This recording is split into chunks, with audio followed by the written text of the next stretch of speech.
C'est une histoire de femme. Il y a la réalisatrice Claire Denis qui a écrit avec la romancière Christine Angot le scénario de son nouveau film Un beau soleil intérieur et qui confie à Juliette Binoche le rôle principal.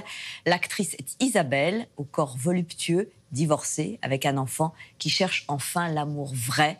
Un premier film souriant pour Claire Denis qui est en salle aujourd'hui. Juliette Binoche y est rayonnante. Alexandra Rouault l'a rencontrée. Rencontre avec Juliette Binoche pour parler de cinéma et notamment de réalisatrice. Elles sont 10 à l'avoir dirigée en 34 ans de carrière. De Diane Curis à Daniel Thompson, en passant par Sylvie Testu ou encore dernièrement Noémie Saglio, qui lui offrait le rôle de la maman un peu barrée de Camille Cotin. Mais tu peux pas être un peu heureuse pour moi? Je lui ai donné la vie. Ta fille unique va être maman. Qu'est-ce qu'il y a de plus beau? Ça, par exemple. Si chacune de ces rencontres a compté, Juliette balaie volontiers la théorie d'un cinéma genré. Quand je choisis un film, je ne choisis pas un film parce que c'est un film de femme. Je choisis un film parce que ça me plaît, parce que le sujet me plaît, parce que l'aventure, parce qu'il y a une artiste, parce que, voilà, de tenter une aventure différente. Je suis rentrée avec lui et mais j'ai pensé que j'étais très heureuse, que j'avais beaucoup de chance, que ma vie était extraordinaire. Et puis alors, le lendemain, j'ai pensé le contraire, quoi. Aujourd'hui, c'est devant la caméra de Claire Denis que l'actrice devient incandescente, en amoureuse éperdue. Une rencontre que Juliette avait manquée en 88 en refusant le scénario de Chocolat. Aujourd'hui, avec le temps qui a passé, les films qu'elle a faits, ce qu'elle a pu prouver, son écriture, son rapport à l'Afrique et à l'indépendance et à le fait qu'elle soit une femme, elle a comme ça perduré dans le temps. Ça m'a touchée et j'avais envie de cette rencontre avec elle. Je ne savais pas quand est-ce que ça allait se passer et si ça allait se passer. Mais quand elle m'a proposé ce film-là, tout d'un coup, c'était comme merci. Je t'admire. Tu m'enchantes, mais j'ai une femme extraordinaire. Je me disais que c'était un salaud et je jouissais. Et les deux femmes ne se quittent plus. Claire va même jusqu'à emmener Juliette dans l'espace avec Robert Pattinson pour son prochain film. Dans sa filmographie, il y a aussi une Belge, une Polonaise et bientôt une Japonaise. Qu'est-ce que Juliette Binoche explore à travers ses rencontres? On démarre avec la première comédie romantique de Chantal Akerman.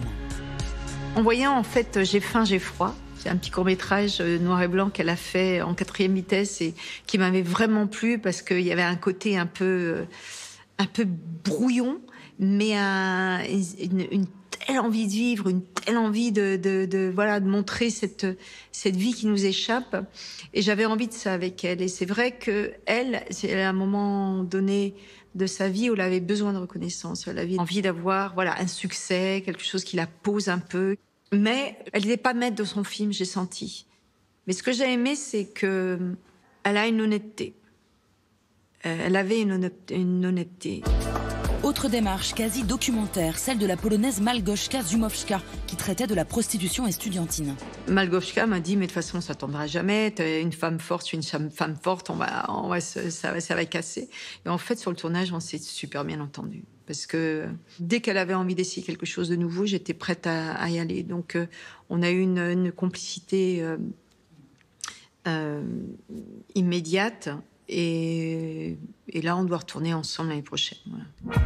Autre cinéma, autre pays. Juliette explore en ce moment le cinéma contemplatif de la japonaise Naomi Kawase. Naomi Kawase, par exemple, elle est quand même dans un pays où il y a un patriarche quand même important, il n'y a pas tellement de femmes réalisatrices, et elle arrive quand même à avoir une équipe extrêmement soudée autour d'elle et qui la suivent, qui la portent. Et elle est entourée d'hommes et de femmes d'ailleurs, mais c'est vrai qu'à un moment donné, ça fait essaim, quoi. C'est un groupe de gens qui doivent porter, qui sont portés par une énergie et une envie de capter quelque chose dans l'histoire, à travers un personnage, dans la nature, voilà. Juliette Binoche aime explorer tous les cinémas et elle se bat pour plus de représentation des femmes dans cette industrie. Elle a fondé pour cela une société de production avec l'actrice américaine Jessica Chastain. Quand on est né femme, on a envie aussi de faire vibrer cette corde-là. Et c'est vrai que dans le cinéma, c'est quand même un monde plus d'hommes. Écoute, j'arrive à l'instant du Brésil et j'avais une envie folle de te niquer. T'es un sale type. On fait peut-être moins confiance inconsciemment à la femme. Mais je crois que c'est carrément en train de changer. En tout cas, j'ai envie que ça change. Parce que c'est important qu'il y ait une harmonie et qu'il y ait un équilibre En sélection officielle, à Cannes, par exemple, je pense qu'il y a plus d'hommes dans le groupe de sélection que de femmes, par exemple.